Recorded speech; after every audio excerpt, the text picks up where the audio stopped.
Now this joint right here pretty much goes in hand with the last video I made about older school video game consoles. And right here I just wanted to talk about real quick how I personally think like the music from a lot of fighting games back in the day slaps way harder than the fighting game music that we have today. Now, I'm not saying that modern fighting games don't have good soundtracks. I'm just saying that I personally feel like the ones from back in the day, something about just the impact that music has on you when you listen to it, bro. You know, not to say that no current video game soundtracks have that same effect, but honestly, it's just not as prevalent as it used to be. Now, granted, things like character soundtracks aren't as common as they used to be either. It's usually just overall a background soundtrack that goes with pretty much any level that you're on.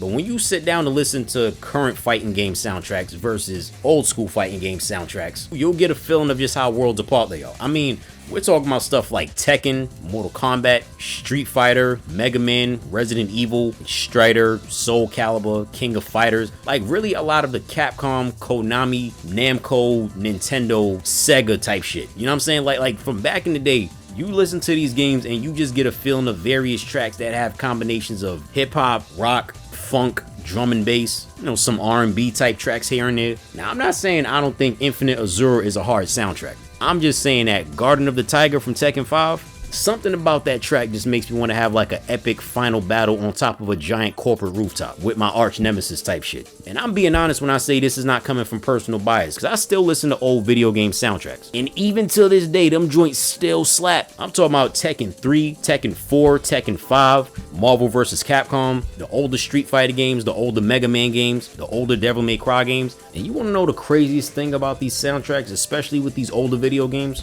The composers that made these joints did not have to go that damn hard making them shits. And yet they did, bro. They were probably given the job to create a very simple, not too crazy beat. And they was like, nah, son, I got a vision. And everybody gonna hear this shit. And just started cooking in the studio, bro. And then of course, there's the obvious nostalgia aspect to all of this stuff. Matter of fact, pardon me for a minute. I'm about to go listen to them joints right now, bro.